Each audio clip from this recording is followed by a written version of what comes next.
So today we are with Shane Larsen, Chief Coin Slayer from Coinless Mobile. Shane, as an entrepreneur and as a founder, is going to say which ideas he would recommend for his son to take over. That's our hypothesis. My son's 5 right now, but let's pretend this is he's a ways savant. down the road. He's a savant. Yeah, he's on fire. He made $1 million off Bitcoin. Yeah, I mean, exactly. He loves Spider-Man and launching businesses. He was probably mining Bitcoin while he's in the womb and just made a killing and happened to sell right at the peak. Yep, that's my boy. 80,000 coins right there. Boom.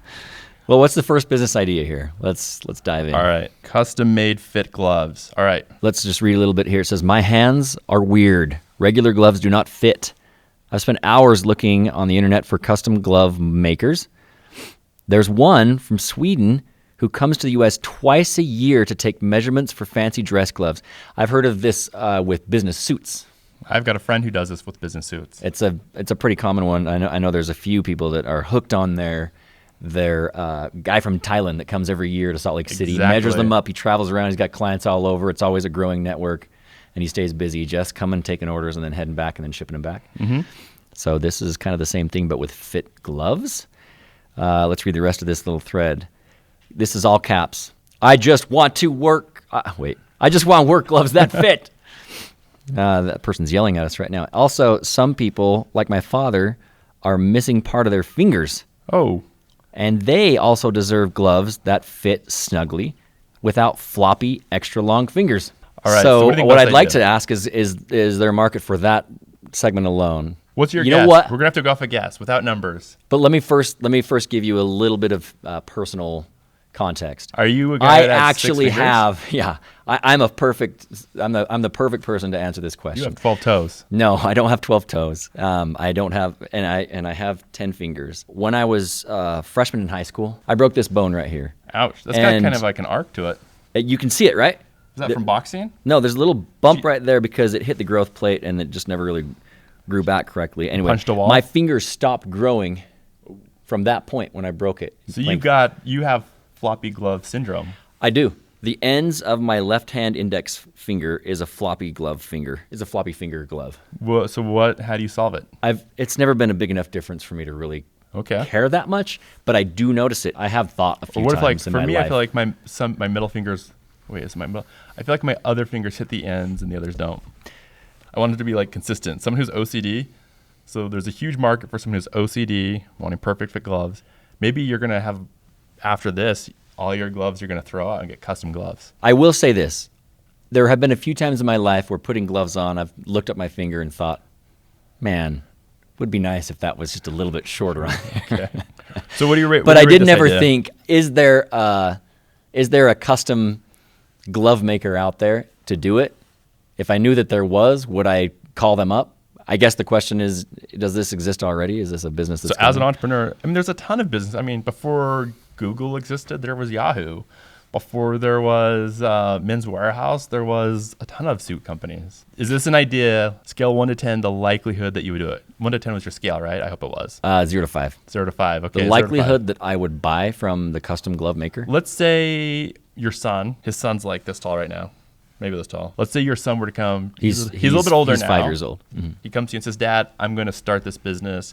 Well, I'd have a lot of questions for him first, but based on what we've gone over right now, I've got to give him a 0 to 5 score on likelihood that he will have a market. I'm going to give him maybe like a 3 or 2. Okay. The one thing I like about this idea is it's a low cost. Someone could get a Shopify store.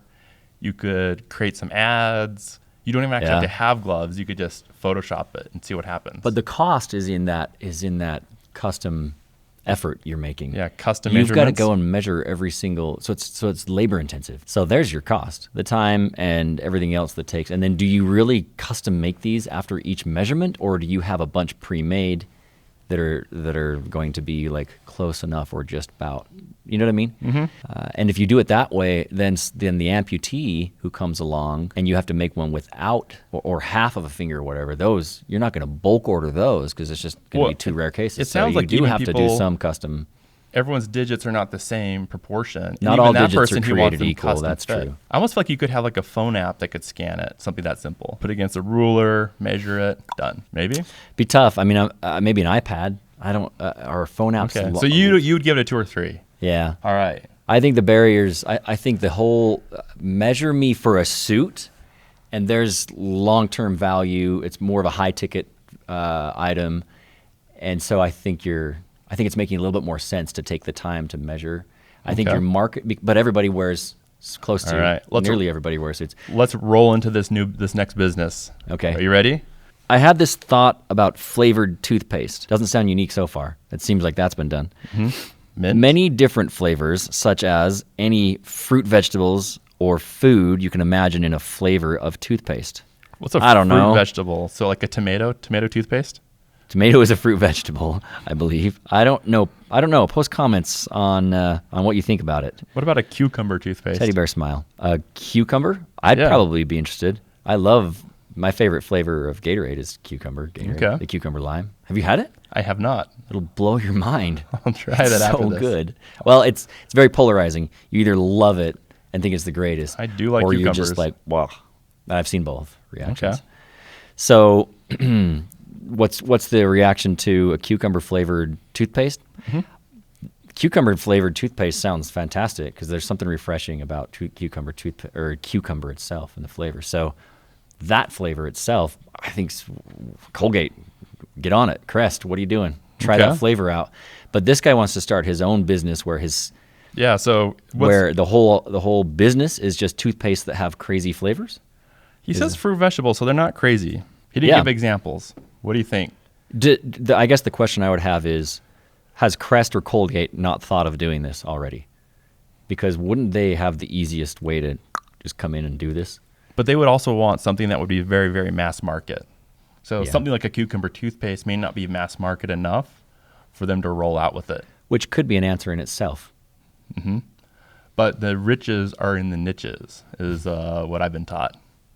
I think that was Pat Flynn. Okay, so then the question is there a niche market for tomato flavored All right, toothpaste? so speaking of oral hygiene, the Harmons, Jeff Harmon specifically, he went to college with me 10 years ago. And this company called Orabrush, I think the founder had invested $1 million in it. Nothing had worked. He came. Jeff Harmon says, I want to work on this like for my class. And they did a survey, and it was something like 1 out of 10 people said we would use this like tongue brush. And everyone else was like, that's a horrible idea. But Jeff's like, wait, but that means 1 out of every 10 could be a potential customer. Like that's, and it turned out to be a multi-million-dollar business. They got acquired. Is it the brushes that are on the little scrubbers that are on the back? We'll show of the one here. toothbrushes? Yeah, it's got like a, well, not on the back of it's its own little brush. So it's got like a pad, and it's got bristles, and there's a science behind it. Yep, I think I've seen it. I don't use one. It's but I kind of know like the people oval swear by it. shaped, and you just kind of. I use a tongue scraper, but it's like a metal thing, and I just slide it down. Same concept. And then You don't have the thing with like someone like Procter and Gamble. When we evaluate business ideas, and I have no idea, they're going only for mass market. They need massive turn through. But something like this with you all like the craft, like people who are making like homebrew root beer, whatever, right? Kombucha, those people, because they're specializing. Well, and now I've seen along the same idea. You got your mass production companies, and Oral-B, for example, they're making their toothbrushes, and they just put a little scrubber on the back of it. So it seems like even if you have that niche for a while, catches on too much, then the big guys come into town, and you got big competition always. True, but it's all about relationships. Why the toothpaste you use right now? Why do you use it? The toothpaste I use right now, it's mostly the flavor. The flavor. Do you change brands? No, I use Sensodyne. Okay, so I do like the long-term effect of like my teeth are less sensitive over the long term. It doesn't happen right away, but after consistently using it, I've noticed a difference, unless that's in my head, which is very possible. Right. So I've been taught. My mom taught me a study. I don't know how true this is, but most people use the cleaning products or toothpaste that their parents bought for them. So like the actual buying decision was made a long time ago by someone else, and you were doing it because it's been. I'm not ingrained. so sure that's the case. I might be. I think Sensodyne would be the breakaway, but who knows? What was the scale? 1 to 5. I think it's going to be all about the. Here, okay, I put myself in the store. I come across tomato flavored. He didn't say tomato flavor, but like it said fruit, vegetables. Let's give it the best benefit of the doubt then. I see a cucumber flavored, because like I said before, that seems interesting to me. Mm-hmm. Cucumber flavored, but it's from a complete no-name brand. Never heard of it before. It looks kind of small town, niche.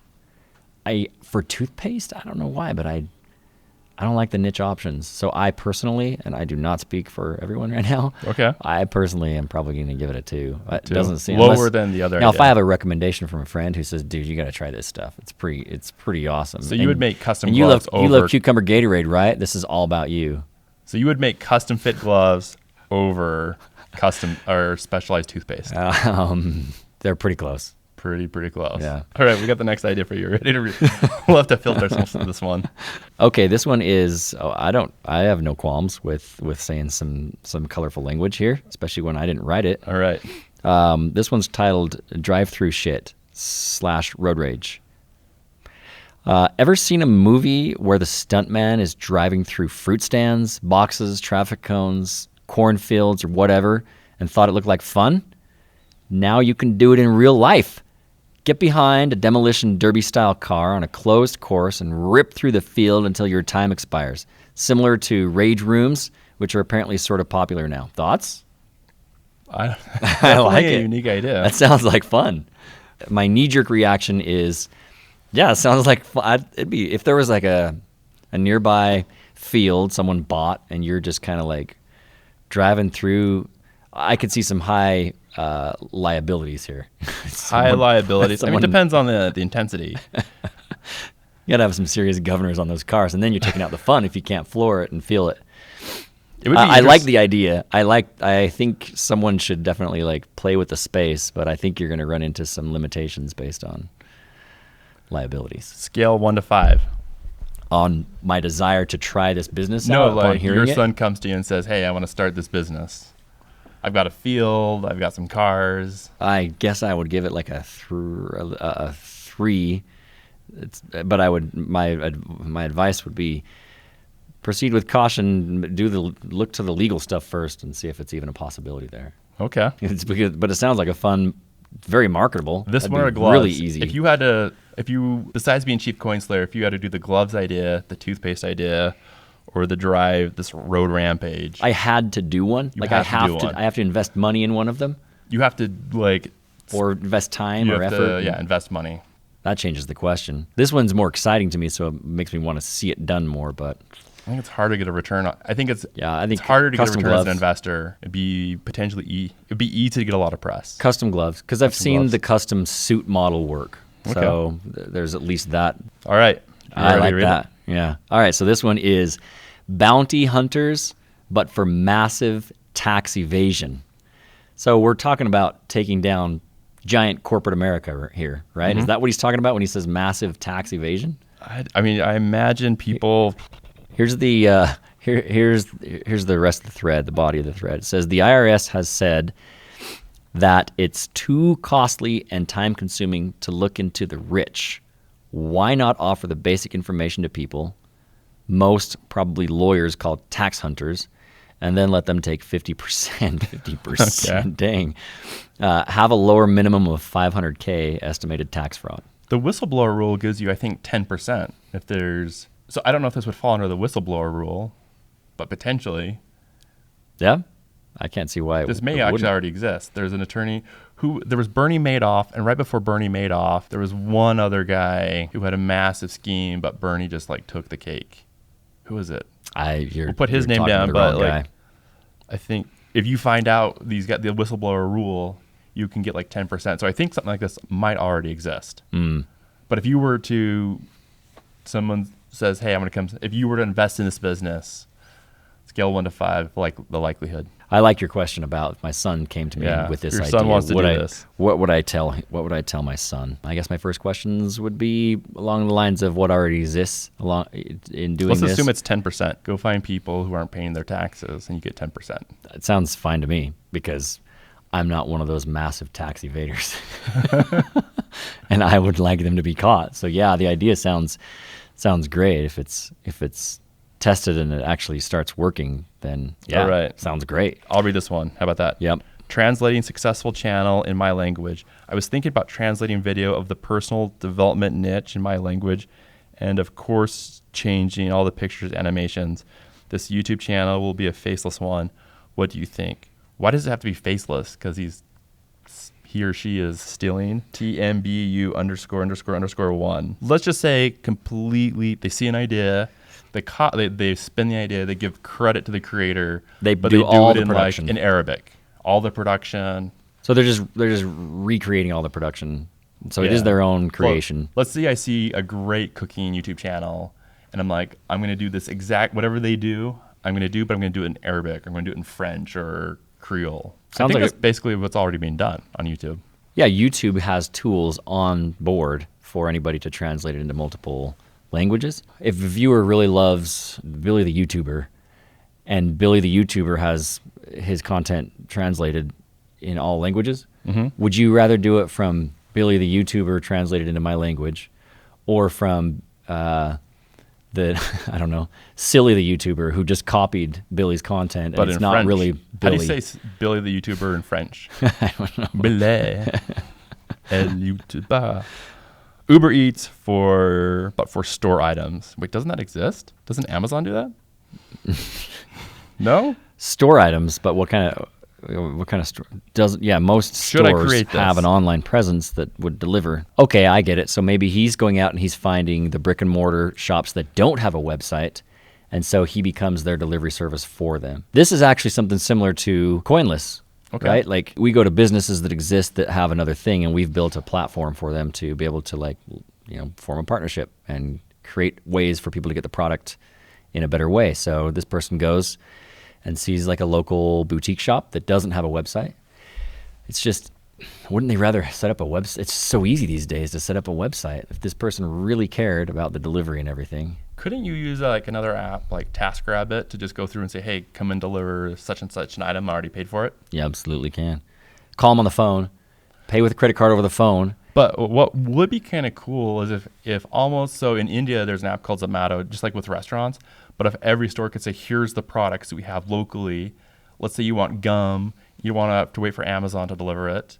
You just come through and say, I want gum from this place. And then it says, here's your gum for $1. And there's a $3 delivery charge. I think it's definitely an interesting idea. I feel like someone should be already trying it to be super competitive. It would be. And it's a race against, because businesses exist online to make it, Shopify makes it so easy for you to set up your own little store. But like when I'm working at 11 o'clock at night, I don't want to have to stop, go spend 20 or 30 minutes, come back. So I don't know. I feel like this has to already exist. I agree. So if they haven't started, if one doesn't exist, the question is why. So if someone started it, I would say it's a 5.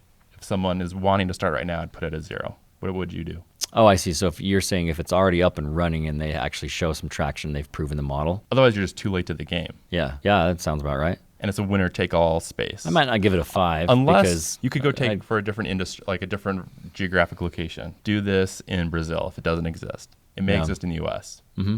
They know to give it a 5. Time is money. All right. Yeah, sounds good. Let's do one more for this Reddit takedown. All right, here it is. Business idea. Sober bars help people in recovery stay social. We need a few of these in Los Angeles. That's it. So your son says, I'm going to go start a sober bar in West Hollywood. I guess explain to me what a sober bar is. I'm assuming it's a non-alcoholic bar. So you show up and you have Cokes and dirty Dr. Peppers. Something like that. And it's a bar to like, you meet other people there that drink dirty Dr. Peppers. Correct.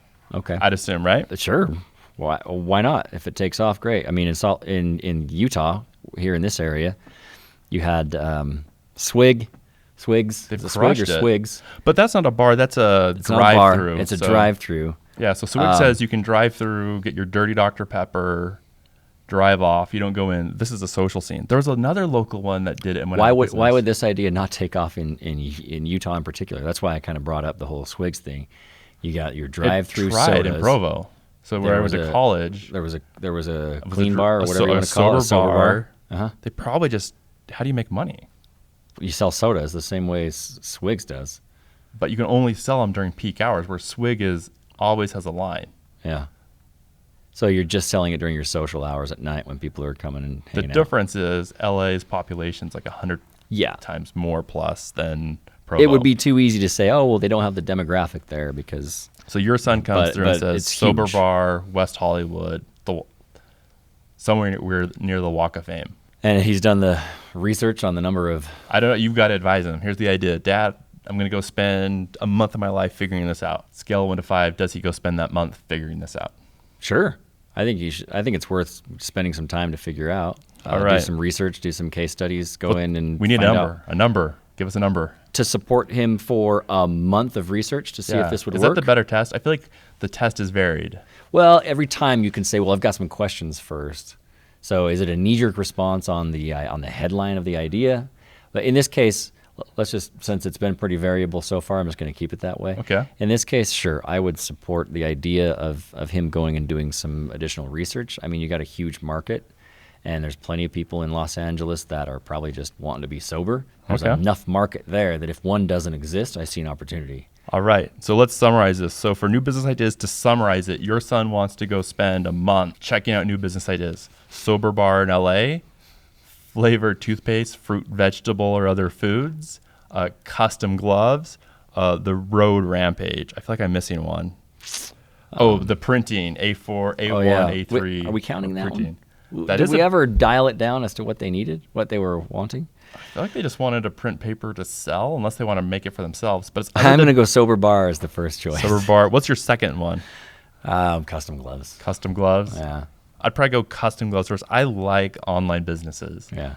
I like being able to make money while I sleep. Mm-hmm. And I could not do that with the Sober Bar. Yeah, you either burn out or super you hire. hard to scale. Yeah. You want to open a second business, you're going to need like $500,000 plus to start one in LA, probably, right? You're going to have to get the space, you're going to have to have the rent, the licenses.